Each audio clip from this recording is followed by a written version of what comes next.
C'est peut-être le summum de la science planétaire. Sommes-nous seuls dans l'univers? C'est une question à laquelle nous devrions répondre. Nous n'avons pas vraiment de définition de la vie. Mais quand je la trouverai, je m'en rendrai compte tout de suite. La vie peut prendre des formes très diverses. Et je crois que nous pourrions trouver ailleurs des choses passionnantes. Sommes-nous une planète unique ou la vie existe-t-elle au-delà de la Terre?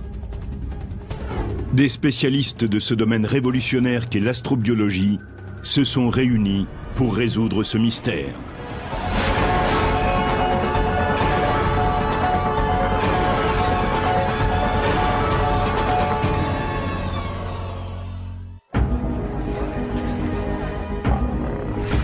La vie est-elle rare dans l'univers ou l'espace est-il un zoo galactique qui grouille de toutes sortes de créatures? Tout le monde a une vision cliché des extraterrestres. Ils seraient de petits êtres gris avec de grands yeux et de petits nez. C'est possible, mais je ne le crois pas. Sur certaines planètes lointaines, il se peut que la vie soit très différente des microbes aux yeux ronds comme des soucoupes ou des monstres marins de science-fiction comme des raies manta galactiques. D'autres planètes abritent peut-être des organismes cybernétiques, à mi-chemin entre les créatures biologiques et les machines. Il y a un moyen de comprendre cette idée d'extraterrestre. C'est de tenter d'imaginer nos propres possibilités dans le futur. Peut-être l'humain possédera-t-il un jour les capacités de la machine? Je me sens déjà comme un hybride entre l'homme et la machine. Je veux dire que j'ai cet ordinateur portable que j'emporte partout avec moi et qui est vraiment comme un troisième hémisphère de mon cerveau. Mon corps même est en train de changer et de devenir une structure qui serait une personne utilisant un ordinateur. Au fond, je deviens un homo-ordinateur. L'univers est peut-être empli de formes de vie. Pour l'instant, nous n'en avons pas encore la preuve. Mais en attendant, on la cherche. Quand il s'agit de traquer la vie extraterrestre, le spécialiste des planètes et musicien David Grinspoon adopte un autre rythme.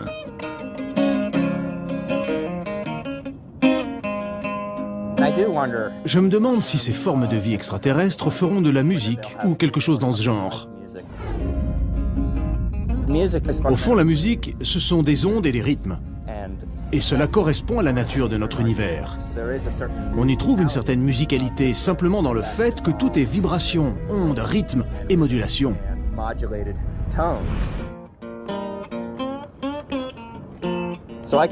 Quand je me laisse aller aux hypothèses les plus folles, j'imagine quelque chose comme la world music. Peut-être un jour mélangerons-nous nos cultures musicales avec celles des extraterrestres. Si vous parlez à plusieurs spécialistes, vous obtenez des visions différentes de l'astrobiologie. Mais beaucoup sont d'accord sur l'objectif. Nous voulons trouver des formes de vie ailleurs, et en même temps, nous apprenons beaucoup sur l'histoire de la vie sur Terre. Dans le domaine de l'astrobiologie, le but de la recherche, qui est de trouver de la vie sur d'autres planètes, permet déjà d'imaginer l'évolution de la vie sur Terre. Un des grands mystères non résolus est la façon dont la vie a commencé sur Terre. En l'élucidant, nous pourrions avoir une idée de la façon dont cela a commencé ailleurs.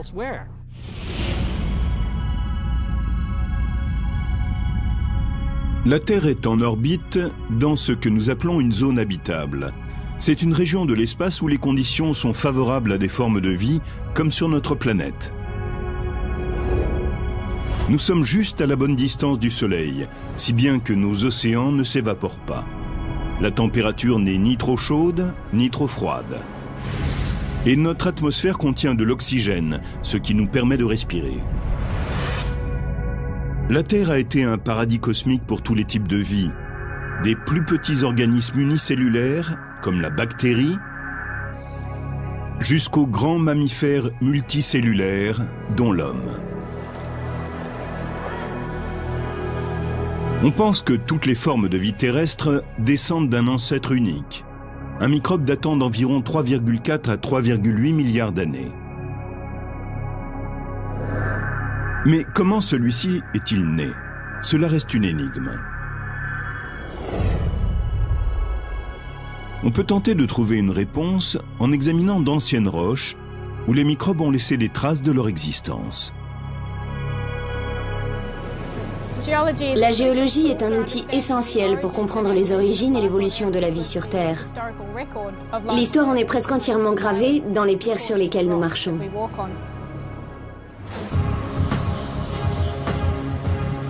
Pour découvrir les origines de la vie, la géologue Abigail Allwood n'a pas eu besoin d'aller beaucoup plus loin que son jardin. Dans la région du Pilbara, en Australie occidentale, on trouve certaines des plus vieilles pierres de la planète. Elles ont près de 3,5 milliards d'années. Dans le Pilbara, on trouve des pierres du début de l'Archéen qui ont survécu jusqu'à nos jours.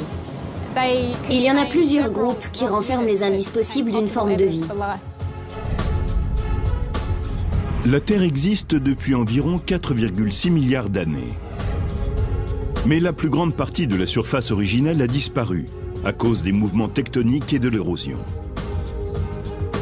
La croûte extrêmement épaisse du Pilbara lui a permis de résister à ces processus géologiques destructeurs. Le Pilbara n'a pas été trop affecté par le mouvement des plaques tectoniques. Les pierres sédimentaires sont prêtes à ce que nous interprétions leurs marques. Il y a également des pierres sédimentaires du même âge en Afrique du Sud. Mais jusqu'à présent, il semble que le témoignage fossile du Pilbara soit plus riche.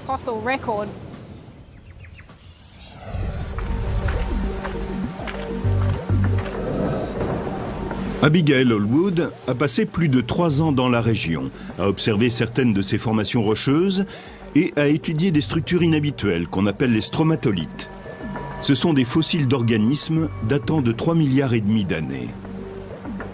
Je me suis rendu compte que nous avions là des vestiges d'un ancien récif microbien.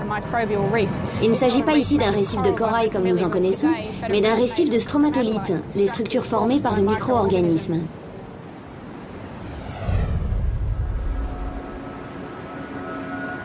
Les stromatolites sont des structures rocheuses qui se sont formées au fond de la mer. Là, de fines couches de sédiments se sont accumulées en cônes, en dômes et sous d'autres formes au cours d'une longue période de temps avec l'aide de minuscules organismes. Le stromatolite lui-même n'est pas vivant, c'est une structure composée d'éléments vivants. Lorsqu'on en découvre un dans un gisement fossile, c'est comme si l'on trouvait une empreinte de micro-organismes morts il y a longtemps. Il est rare de trouver des microbes fossilisés intacts dans d'anciens stromatolites. Et sans cela, il est très difficile d'affirmer qu'on tient la preuve d'une forme de vie.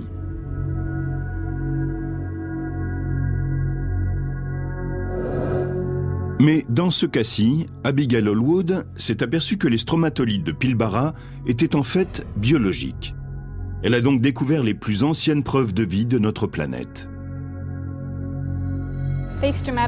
Ces stromatolites sont une preuve convaincante de la forme de vie la plus ancienne que l'on connaisse sur Terre.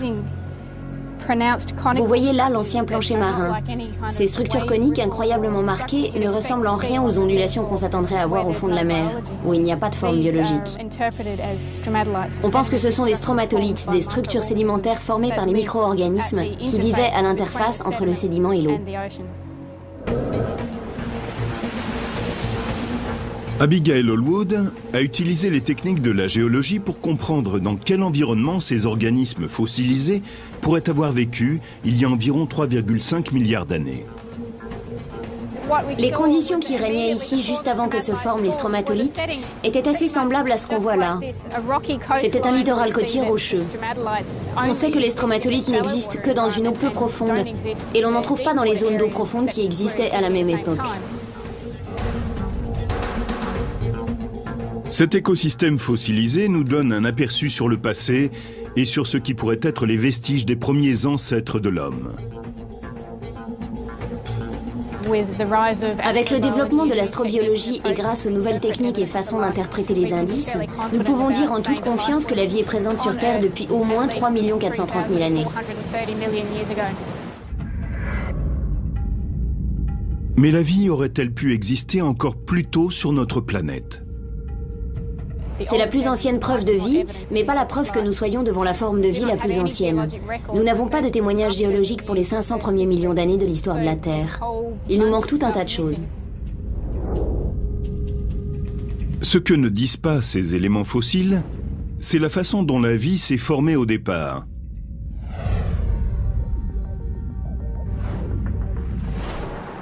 Nous autres, humains, sommes des descendants de poussière d'étoiles. Il y a 4,6 milliards d'années, des débris stellaires ont créé de vastes nuages de gaz à l'intérieur du système solaire. Ces nuages gazeux ont donné naissance à des particules de poussière qui se sont agrégées et ont été entraînées à former de gros amas de pierre et de glace, les astéroïdes et les comètes. Au cours de millions d'années, ces objets sont entrés en collision et se sont réunis pour former des planètes, dont la Terre. Durant cette phase de bombardement, la Terre était un monde d'eau, chaud et toxique. Mais au cours de cette période instable, la vie a pu naître sous la surface de la mer, dans des fissures hydrothermales qui se sont formées près des volcans. Là, les éléments chimiques et l'énergie de l'atmosphère auraient amené la création d'un cocktail d'acides aminés qui sont les éléments essentiels de la vie. Une des hypothèses les plus répandues est que la vie s'est développée autour d'une fissure hydrothermale, parce qu'il y régnait des conditions particulières. On y trouvait une eau plus profonde qui offrait une protection contre les impacts. Un environnement d'eau plus profonde aurait été peu sûr pendant la période de fort bombardement. Mais pour l'astrobiologie, la question essentielle est où est apparue l'étincelle qui s'est emparée de la matière inerte pour la changer en matière vivante? Chris McKay est un géant dans le domaine de l'astrobiologie. Ce savant de la NASA a passé plus de 25 ans à tenter de décoder l'origine de la vie sur Terre et de la découvrir aussi ailleurs. Il y a tout un tas de théories qui suggèrent que tout ce qui est nécessaire à la vie aurait été créé ici sur Terre. Ainsi, le matériau organique qui a donné naissance à la première forme de vie pourrait avoir été produit quand des éclairs ont frappé notre planète. Une autre théorie est que les composés organiques à l'origine de la vie n'ont pas été créés sur Terre mais y sont venus. Les comètes, par exemple, pourraient être une source d'éléments organiques, tout comme des météorites issus de Mars ou un astéroïde en train de chuter. Le matériau brut aurait été importé, mais la vie se serait développée sur place. Il y a encore une autre théorie selon laquelle les éléments organiques n'auraient pas seulement suscité la vie, mais l'auraient ramenée de l'extérieur. Nous ne savons pas laquelle choisir entre ces trois possibilités. Toute vie sur Terre se construit à partir d'éléments essentiels, parmi lesquels le carbone, l'hydrogène, l'oxygène, le nitrogène, ainsi qu'une vingtaine d'autres. Mais il s'avère que les éléments fondamentaux sont l'eau et le carbone. Nous connaissons bien le carbone et l'eau en biologie. Cela semble être les meilleurs éléments pour que cela fonctionne. Les savants pensent que pour avoir une chance de découvrir une forme de vie extraterrestre, il faut rechercher des traces de carbone et d'eau sur les planètes de notre système solaire. Mercure et Vénus sont trop proches du Soleil pour garder l'eau sous forme liquide ou posséder une atmosphère comme celle de la Terre. Mais qu'en est-il de Mars, la quatrième planète à partir du Soleil? De même qu'on étudie les plus anciennes preuves de vie sur Terre, on pourrait le faire sur Mars. Nous avons des indices sérieux qui indiquent que par le passé, Mars aurait été plus hospitalière, plus humide et plus chaude, et qu'elle avait une atmosphère. Aujourd'hui, Mars ressemble à un désert de poussière rouge. Son atmosphère est tellement mince que de l'eau liquide gèlerait et s'évaporerait en même temps. Mais un examen topographique nous fait découvrir des calottes polaires gelées, des rigoles et des volcans, dont le mont Olympe, le plus vaste du système solaire. Ainsi pourrait-il encore exister de l'eau liquide sous la surface, là où les températures sont plus chaudes.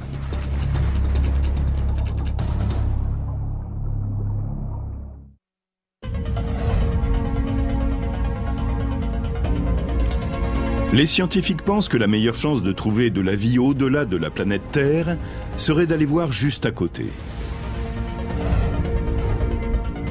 Mars, la quatrième planète à partir du Soleil, abrite peut-être de l'eau liquide sous sa surface, un excellent indice pour trouver de la vie. Il peut en effet exister un système hydrothermal sur Mars car on y trouve d'immenses volcans. Nous savons qu'il y a encore plein d'eau sous la surface. Cette source de chaleur et cette source d'eau apporteraient tous les ingrédients nécessaires au développement d'une vie microbienne. Pour mieux comprendre la géologie de Mars, l'astrobiologiste Adrian Brown explore les points chauds de la Terre, en particulier le parc volcanique national de Lassen en Californie du Nord.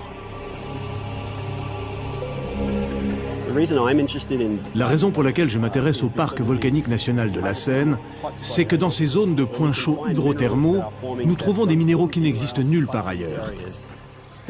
Les minéraux riches en sulfate que nous voyons ici dans les strates des collines constituent des zones que nous pensons analogues à Mars. Le fait qu'ils soient actifs encore aujourd'hui nous permet d'avoir une idée de la façon dont ils favorisent la vie. Des sources hydrothermales chaudes se sont formées près des volcans. À grande profondeur, la chaleur ardente des chambres de magma volcanique propulse de l'eau brûlante et dissout les minéraux dans les fissures qui courent sous la surface. Puis, ils font irruption à la surface même. La source s'entoure alors d'un trésor de minéraux chargés d'énergie qui peuvent constituer un festin pour les microbes. La source hydrothermale que vous voyez derrière moi est exactement le genre d'endroit où nous aimerions nous poser sur Mars. Ce serait idéal pour que nous y trouvions des formes de vie, ou même qu'ils soient à l'origine de la vie. Dans cette zone, l'eau est remontée par des conduits, emportant avec elle des minéraux. Elle s'est ensuite répandue à la surface et a formé des dépôts qui constituent des sources d'énergie dont les microbes se sont nourris. Adrian Brown pense que si Mars est toujours actif sur le plan volcanique, on devrait y trouver des zones hydrothermales comme celle-ci. Des formes de vie y seraient nées et pourraient toujours exister juste en dessous de la surface. Mars est cette planète rouge que nous voyons en orbite. Mais sous une fine couche de poussière, nous avons découvert des quantités de minéraux riches en sulfate. Beaucoup de spécialistes pensent qu'ils ont été créés par hydrothermie. Or, nous voyons des minéraux très semblables dans les roches des collines qui nous entourent, ici, à Lassen.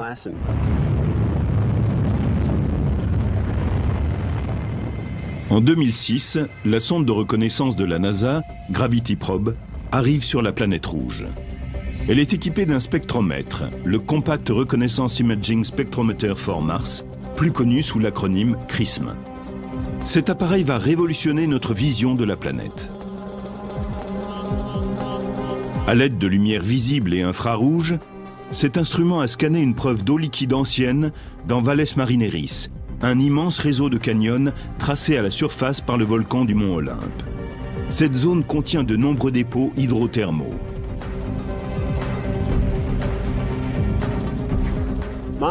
Mars ne semble pas très active en ce moment, mais il se pourrait que dans sa phase active, les eaux hydrothermales aient été chassées par les immenses volcans que nous observons aujourd'hui. Et la planète peut avoir vu la formation de systèmes hydrothermaux actifs comme ceux-ci et avoir amassé une couche de minéraux riches en sulfate sous sa surface.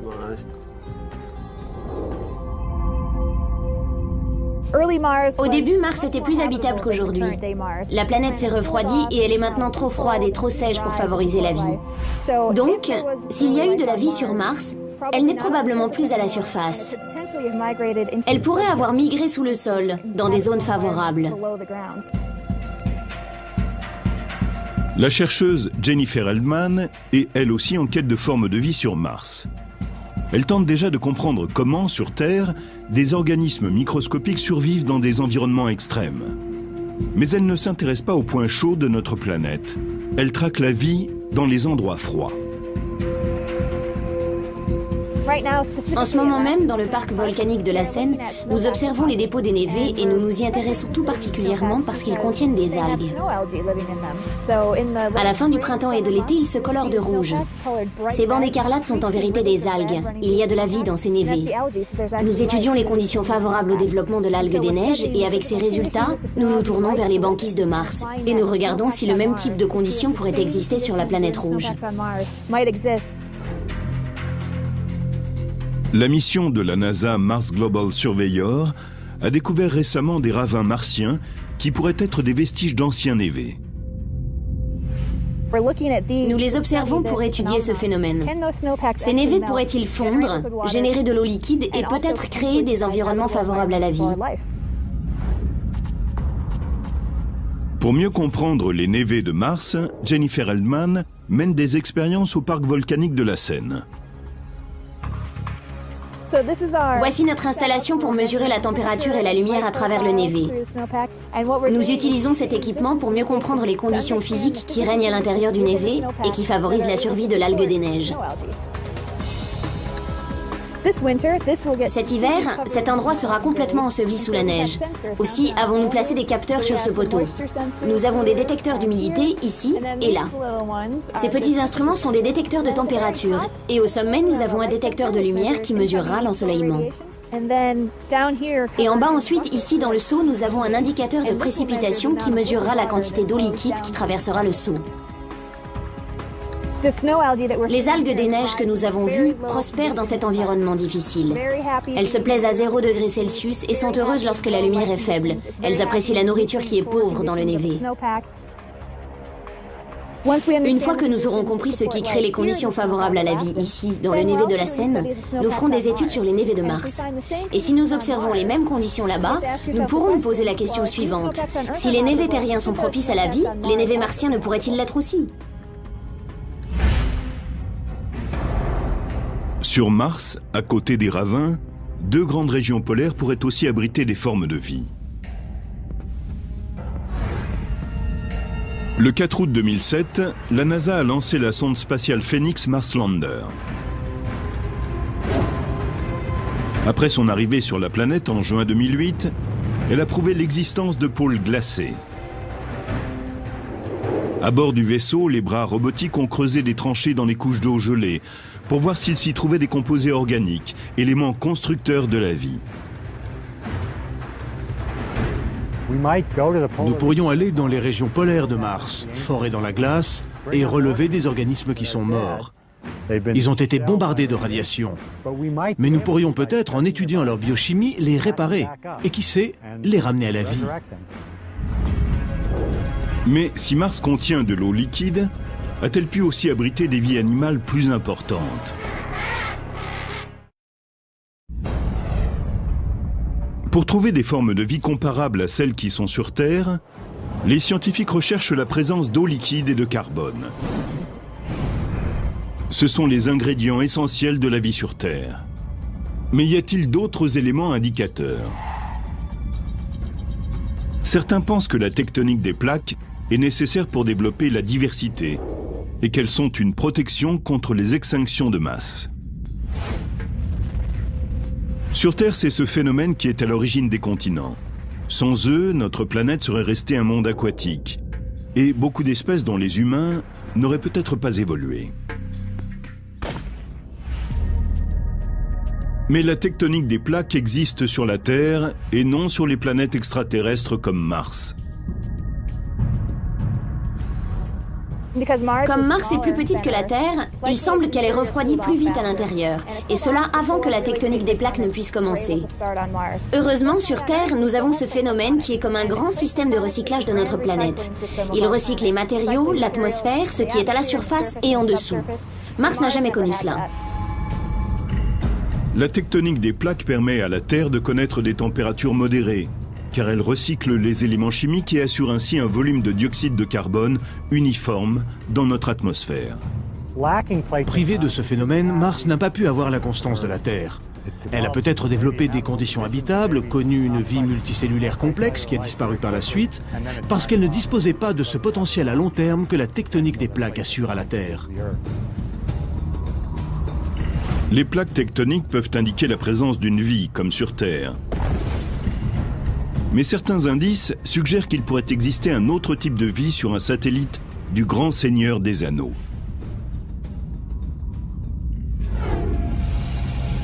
En 2004, la mission Cassini de la NASA a effectué des vols de reconnaissance autour de la géante gazeuse Saturne. Un an plus tard, le vaisseau spatial libérait sa sonde Huygens dans l'atmosphère de la plus grande lune de Saturne, Titan.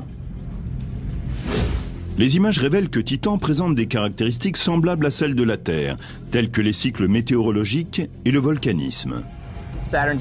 Titan, la lune de Saturne, est un endroit très complexe avec des chutes de pluie, des fleuves, des saisons et une météorologie. Elle dispose aussi d'une atmosphère complexe et d'une chimie intéressante. Ce n'est pas comme chez nous, mais des flux d'énergie, des composés organiques ainsi que d'autres formes de vie pourraient s'y développer. Les images radars ont révélé la présence de lacs liquides sur Titan. Bien qu'il soit composé d'éthane et de méthane, il pourrait avoir la même fonction que l'eau sur Terre il y a 4 milliards d'années. Titan, la lune de Saturne, est un endroit vraiment très froid, que ce soit au sens littéral ou figuré. Il y fait tellement froid qu'il n'y a pas d'eau liquide. La glace là-bas serait aussi dure que la pierre. Mais il s'y trouve des éléments liquides, du méthane et de l'éthane, donc il peut y avoir de la vie. Peut-être n'a-t-elle pas besoin d'eau. Elle pourrait survivre dans un autre liquide, comme du méthane liquide.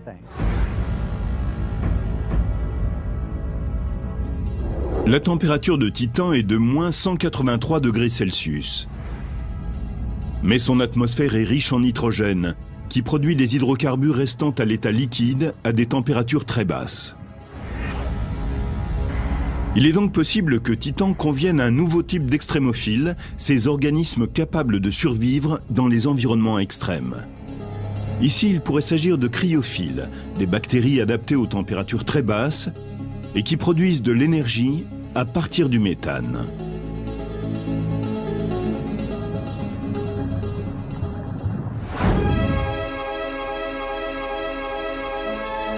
Chris McKay en a observé sous les lacs couverts de glace de l'Antarctique.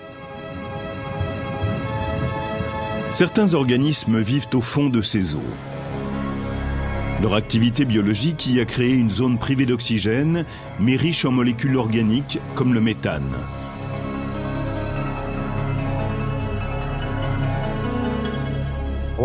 Il existe dans l'Antarctique un écosystème intéressant, ce sont les lacs gelés. Ils sont recouverts en permanence d'une couche de glace d'environ 2,50 m d'épaisseur. Sous la glace, il y a de l'eau sous forme liquide. Il n'est donc pas surprenant qu'on y trouve des algues et des bactéries. Comme l'Antarctique, les lacs de Titan peuvent aussi abriter des organismes extrêmes qui survivraient grâce au méthane. Et Titan n'est peut-être pas le seul satellite où il y ait de la vie. En 2003, la sonde spatiale Galileo de la NASA a pris des images d'Europe, le satellite de Jupiter. En les analysant, on a découvert qu'il y avait peut-être de l'eau sous la croûte gelée.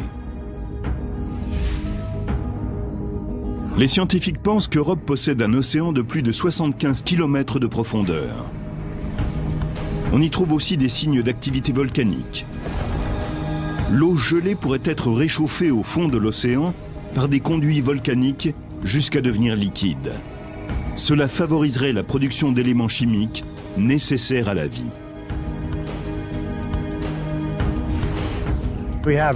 Nous avons des preuves très convaincantes qui montrent que sous la surface glacée, il y a un océan, de l'eau et peut-être de la vie. Nous savons également qu'il y a des sources d'énergie possibles sur Europe. Tous les ingrédients sont donc là pour développer des formes de vie. Europe est recouverte d'une couche de glace qui peut atteindre jusqu'à 9 km d'épaisseur. Il est donc peu probable qu'un vaisseau spatial soit en mesure d'atteindre cette eau liquide dans un avenir proche. Il serait réaliste de lancer une mission vers Europe pour chercher une trace d'organisme qui serait remontée à la surface à travers les failles et s'y serait déposée. Ces organismes seraient morts, mais ils auraient eu une existence biologique que nous pourrions étudier. Notre système solaire est rempli d'endroits intéressants. Dans notre quête de la vie, nous ne devrions en exclure aucun avant de l'avoir exploré à fond, car nous ne savons pas exactement ce que nous recherchons. Grâce à de nouvelles technologies, les astrobiologistes ont élargi leurs recherches. Ils s'aventurent maintenant au-delà de la Voie lactée.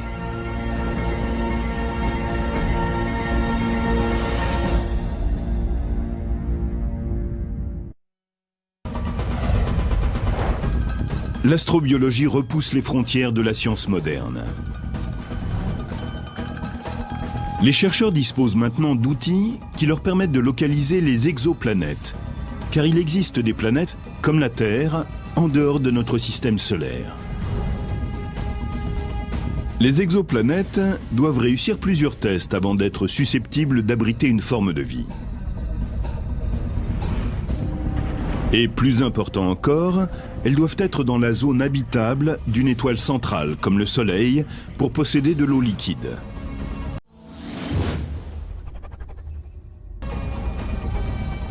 Notre étoile est juste comme il faut. Elle n'est ni trop chaude ni trop froide et nous sommes juste dans la zone idéale pour qu'une forme de vie puisse se développer. En 2008, la NASA décide de lancer le télescope spatial Kepler pour rechercher des exoplanètes de la taille de la Terre.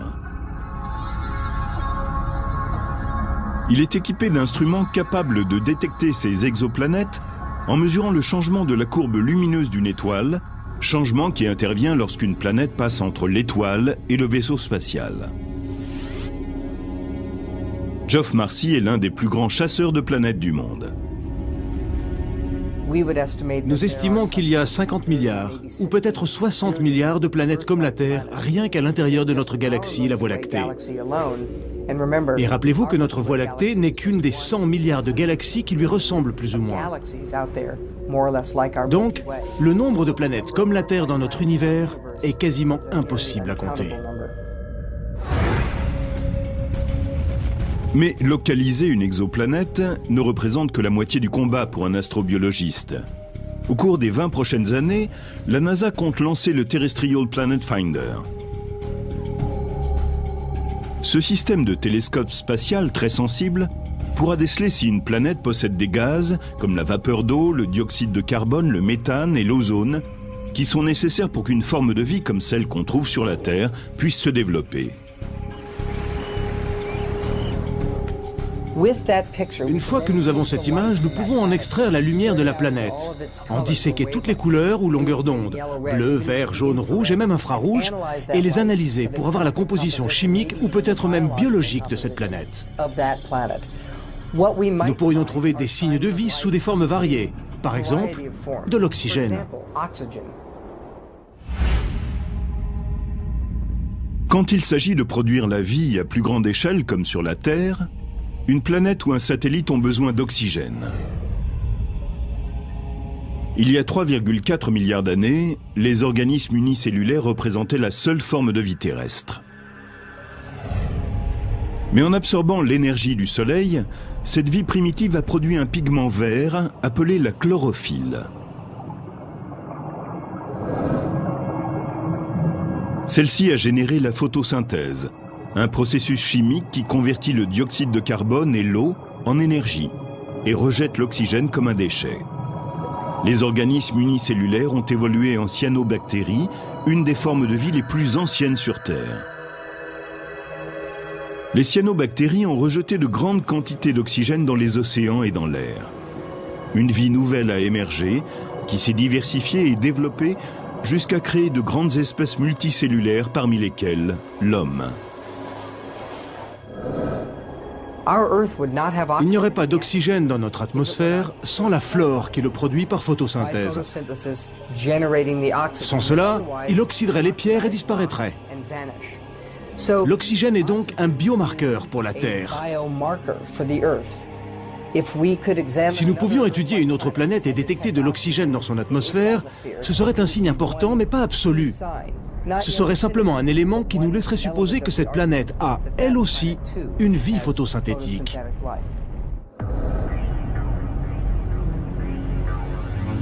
Au centre de recherche EMS de la NASA, l'astrochimiste Lee Babbitt et ses collègues cultivent sous serre des écosystèmes contenant de l'oxygène. On trouve souvent dans les sédiments boueux et sableux qui se trouvent à la surface d'eau hypersalée ou sur des plages calcaires, des assemblages complexes de microbes qu'on appelle des réseaux microbiens. Ce sont les écosystèmes vivants les plus vieux que nous connaissions sur Terre. Lee Babbitt veut savoir si ces microbes pourraient exister sur d'autres planètes, y produire de l'oxygène et permettre ainsi à la vie de se développer. Nous savons que c'est en commençant à produire de l'oxygène par photosynthèse que ces écosystèmes microbiens, en particulier les cyanobactéries, ont commencé à transformer notre atmosphère. Nous voudrions bien savoir comment cela s'est produit, comment a eu lieu la transition, comment ces microbes se sont adaptés et dispersés pour finalement donner naissance à autant d'espèces sur toute la planète. C'est important pour que nous sachions ce que nous irons chercher dans des endroits comme Mars ou d'autres planètes extraterrestres.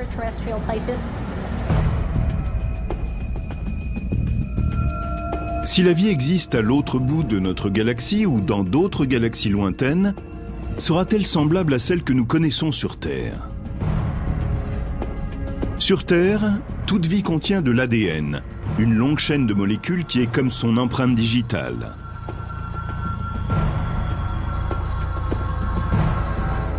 Elle permet à la vie de se reproduire et d'étendre ses activités. Mais existe-t-il des alternatives? Ailleurs, peut-être la vie est-elle elle aussi basée sur le carbone et l'eau, mais sans avoir besoin d'ADN. Peut-être utilise-t-elle un type tout à fait différent de molécules pour stocker l'information. Ce serait très intéressant à savoir. Et pourrait-il exister une forme de vie qui n'aurait besoin ni d'ADN, ni de carbone, ni d'eau? Il se peut que notre planète soit finalement ridicule comparée à d'autres. Peut-être certaines sont-elles beaucoup plus avancées que nous. Certains de mes collègues en recherche astrobiologique cherchent des formes de vie que je qualifierais méchamment de stupides. Ils recherchent essentiellement des microbes, ou quelque chose d'un tout petit peu plus grand. Certains astrobiologistes sont impatients de vivre une rencontre du troisième type, avec quelque chose d'un peu plus grand qu'un microbe. Ils recherchent une trace de vie intelligente, peut-être même plus intelligente que nous.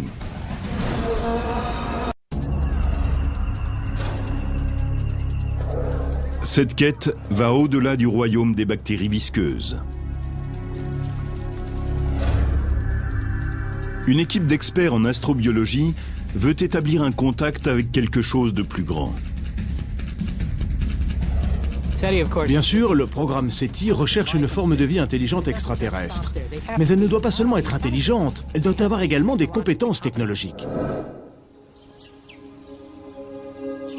L'Institut de recherche d'une intelligence extraterrestre, connu sous le nom de SETI, utilise la technologie radio pour capter des émissions de civilisation extraterrestre.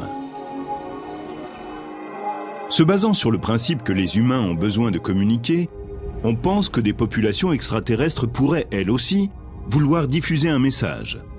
Nous essayons de traquer des signaux, soit des ondes radio que nos antennes capteraient, soit des rayons laser lumineux. Ils pourraient utiliser de grands lasers pour envoyer des ondes lumineuses dans notre direction. Je ne suis pas un homme, je suis un microbe. Je suis aussi Seth Shostak de l'Institut SETI, dont la mission est de comprendre la nature et l'origine de la vie dans l'univers. Je suis Molly Bentley, bienvenue à l'émission Sommes-nous seuls? Nous vous rappelons qu'il y a plus de formes de vie que celles que vous voyez dans un zoo. À l'Institut SETI, l'astronome Seth Shostak anime une émission de radio régulière qui est ensuite podcastée. Où est-ce qu'on fichera le camp avec ces microbes? Tu en as déjà pas mal sur toi. Mais écoutons les microbes extraterrestres. Shostak diffuse des informations scientifiques destinées aux terriens, aussi bien qu'à d'autres civilisations avancées qui auraient l'idée de l'écouter. Merci d'être avec moi aujourd'hui, Cynthia Phillips. Nous aimons tellement la radio que nous avons démarré une émission hebdomadaire. Et nous diffusons largement maintenant. Beaucoup de gens s'intéressent à SETI, parce que tout le monde s'intéresse aux extraterrestres, de même que tout le monde s'intéresse aux dinosaures. Les gens aiment ça, c'est tout. Nous tentons de profiter de cet intérêt pour les mener vers des sujets scientifiques et technologiques plus vastes. Le SETI cherche à capter des signaux depuis les années 1960. Mais E.T. n'a pas encore fait signe. Ce silence a entraîné un certain scepticisme. Nous allons trouver de nombreuses planètes avec de la vie. Je suppose que l'intelligence sera rare et qu'elle ne sera pas semblable à l'intelligence humaine. Ils ne seront pas intelligents de la même façon que nous. Mais ce sera exceptionnel. Ça, c'est mon intuition. Les extraterrestres ne peuvent venir ici plus vite que la lumière, les lois de la physique ne le permettent pas. Cela signifie que depuis que nous émettons, disons environ 60 ans, il n'aurait pu arriver que d'une planète qui serait à moins de 30 années-lumière. Et il y a assez peu de planètes à l'intérieur de cette distance.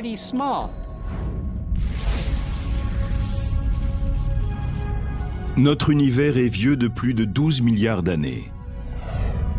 La Terre n'existe que depuis 4,6 milliards d'années. Il y a donc des planètes qui ont des millions et même des milliards d'années de plus que nous. Et s'il existe des formes de vie au-delà de la Voie lactée, elles pourraient avoir des millions ou des milliards d'années d'avance sur nous. Je pense que si jamais des espèces vraiment intelligentes arrivent chez nous, elles nous regarderont comme des fourmis ou des bactéries, comme un type de vie primitive. Ceux que nous rencontrerons seront bien plus avancés que nous, ou en tout cas beaucoup plus anciens en termes de civilisation. S'il existe, au-delà de la Terre, des civilisations intelligentes, à quoi ressemblent-elles? Si nous découvrons dans l'espace une intelligence, elle aura dépassé le stade biologique pour atteindre celui de la machine. Je veux dire celui d'une machine pensante, qui aura 1 million d'années d'évolution de plus que nous. Personne ne sait comment elle sera. La seule chose, c'est qu'elle risque d'être extrêmement intelligente. Il n'y a aucune raison logique pour que des machines d'un autre monde ne viennent pas explorer notre planète, pour qu'elles n'entrent pas dans notre espace aérien et tentent peut-être même d'établir un contact avec nous.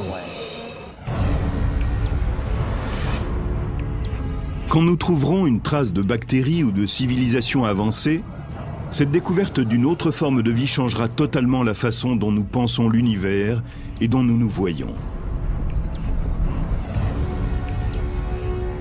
Ce domaine reste l'une des plus grandes énigmes de tous les temps. Quand nous trouverons enfin une forme de vie extraterrestre, nous découvrirons un vrai zoo. Toutes sortes de façons de coder l'information, de fabriquer des molécules et de provoquer ce phénomène qu'est la vie. Les gens qui travaillent dans ce domaine sont des geeks, des fous, des passionnés. Et si nous établissons un contact avec leurs homologues extraterrestres, nous pourrons nous amuser à discuter d'équations avec eux, mais nous aurons besoin d'autres formes de communication. Nous ne vous connaissons pas, mais je vous remercie par avance d'établir un contact avec moi. Je suis Seth Shostak de l'Institut SETI et je suis à l'écoute.